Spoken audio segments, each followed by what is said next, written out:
আপনাদের সকলকেই স্বাগত ধর্মকথা ইউটিউব চ্যানেলের পক্ষ থেকে। আজকে আমরা জানব বাবা লোকনাথকে কেন বলা হয় শিব লোকনাথ। জানুন তার জীবনের আশ্চর্য কাহিনী। লোকনাথ বাবাকে অনেকেই স্বয়ং মহাদেবের অবতার বলে মনে করেন। লোকনাথ বাবার মন্ত্র, রণে বনে জলে জঙ্গলে যখনই বিপদে পড়িবে আমাকে স্মরণ করিও, আমিই রক্ষা করিব। বহু মানুষ তাকে ভক্তি ভরে পুজো করেন।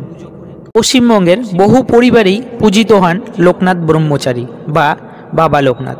তিনি জন্মাষ্টমী তিথিতে জন্মগ্রহণ করে। তার মা কমলা দেবী ও বাবা রামনারায়ণ। 11 বছর বয়সে বাবা লোকনাথের উপনয়ন দিয়ে সন্ন্যাস গ্রহণের জন্য পার্শ্ববর্তী গ্রামের ভগবান গঙ্গোপাধ্যায়ের হাতে তুলে দেন।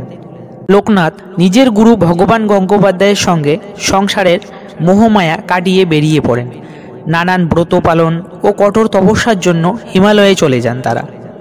চারিদিকে বরফ দেখে গুহার মধ্যে সাধনায় বসেন গুরু ভগবান গঙ্গোপাধ্যায়।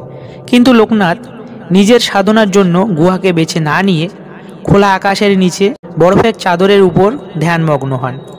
মাসের পর মাস ধরে ধ্যানে মগ্ন থাকেন তিনি। এ সময় তার শরীরও বরফ দিয়ে ঢেকে যেতে শুরু করে। এসবই গুহা থেকে দেখেন গুরু ভগবান গঙ্গোপাধ্যায়। লোকনাথের অনুগামীদের মতে এই বরফ 90 বার গলে জল হয়েছে এবং আবার জমেছে। এই হিসাবে গুরু ভগবান গঙ্গোপাধ্যায় বুঝেছিলেন তার শিষ্য 90 বছর তপস্যা করে কাটিয়ে দিয়েছে।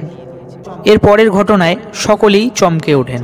এক সকালে ভোরের সূর্যের প্রথম আলো বাবা লোকনাথের আসনে এসে পড়ে, কিন্তু ভগবান গঙ্গোপাধ্যায় দেখেন যে সেই আসনে তার প্রিয় শিষ্য লোকনাথ বসে নেই।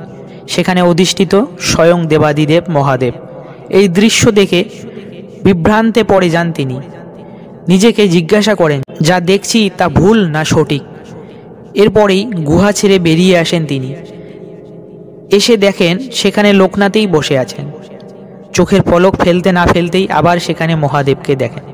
ভগবান গঙ্গোপাধ্যায় বুঝতে পারেন যে কঠোর তপস্যার ফলে অবশেষে সিদ্ধি লাভ করেছে লোকনাথ।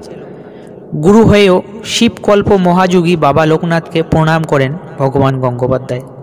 এরপরেই লোকমুখে শিব লোকনাথের কাহিনী প্রচারিত হয়। এরপর থেকেই লোকনাথ বাবাকে শিব লোকনাথ বলাও হয়।